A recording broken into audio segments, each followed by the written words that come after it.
Hi everyone and welcome. I'm really glad you could join me today.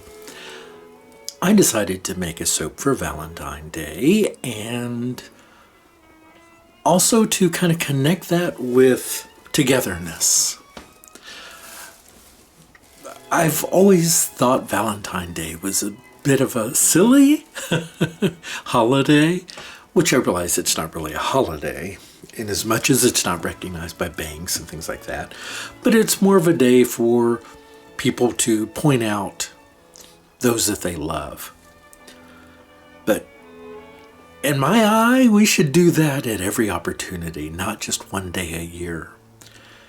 But also, perhaps this is an opportunity for us to talk a bit about togetherness with each other as a nation. If you turn on the television now, goodness, there's a lot of talk of division in this country. But when you go out and you're among when you can and where you can, socially distanced and safe, that is, you'll find that people are still just people. If you see someone walking and you wave to them, do you really think about what political party they belong to? I don't think so. If you've fallen and you can't get up and someone offers you a hand, with sanitizer, of course, do you care who they may have voted for or who they may be rooting for in the current elections? I would hope not. If your mother is sick and needs an emergency ambulance sent to her home and may need life-saving care, does it matter what their feelings are on specific political issues? Or do you just want them to take care of your mom, right? And I think we've lost some of this in all the rage that you see on Twitter and Facebook and on the news and groups gathering here and there, and it's just lunacy when we should be coming together. And that's sort of what I was thinking about while I was making this soap. This is colored with just one side of it. Well, the whole soap is just rose clay, but I also took a bit of alkanet root, a little bit of rhubarb, and a little bit of purple clay. I was trying to create a lavender, but I think I got more of a dove gray with a little tiny undercurrent of purple, which I can see in it. But it's not quite what I wanted, but it's still a pretty soap. It's a passable soap. But the whole idea that I wanted to show was that two colors or two hearts can come together, no matter how different they may be, that they're still part of a whole.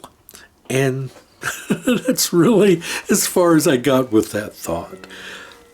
I want you to know, each of you, that this is all going to pass. It's passed before. We've got past craziness. Now, we never had social media before. At least not in my lifetime, or, well, in any of ours, I suppose. Not to the degree we have it now. We had telephones wired in our homes. We had a few channels on television and radios, and that's how information, and newspapers, of course. And so we weren't so divided. We were all sort of together in it. Whether or not we disagreed on something or not, there weren't groups of people gathering together. And that's what social media has created. Some good has come from it, absolutely. I mean, people have found kidneys for loved ones through Facebook. People have reconnected with lost loved ones. Yes, there's beauty to be found in social media. Autistic children have found connections and ways to be happy via social media. There are just so many good things that have come from it. But alternately, there has come some anger and divisiveness because people can group together. So you may have one guy over here who doesn't like vanilla. Well, he can go on Facebook and create a I hate vanilla face group, and everybody that hates vanilla can join that group. And then they start ganging up on the people that like chocolate. Okay? We hate chocolate. It's not just one guy, it's now 50 guy or 50,000 or 500,000, right? And it's not that those kind of hatreds didn't exist before, but in your own community, maybe you had one or two people that didn't like chocolate or one or two people that didn't like vanilla. But they were just a one over here, one across town, one over here. But now with the internet, it creates an open marketplace where one guy can be in a small town in Texas and he can gang up with a guy in Minnesota and a girl from Ohio. And, well, you get the idea. So the world has changed a lot. But I like to think that out of all that can come some good. You know, we can learn from mistakes. We've made mistakes in the past, some huge, monstrous mistakes as a human culture. And I think we can learn from them. And I think we will learn from this as well. So this Valentine Day, my wish to you and yours would be that if you can't be together, that you at least be happy. And if you meet someone who disagrees with you on something, don't attack them. And hopefully you won't be attacked either. I hope that we can find smiles and music and joy with each other.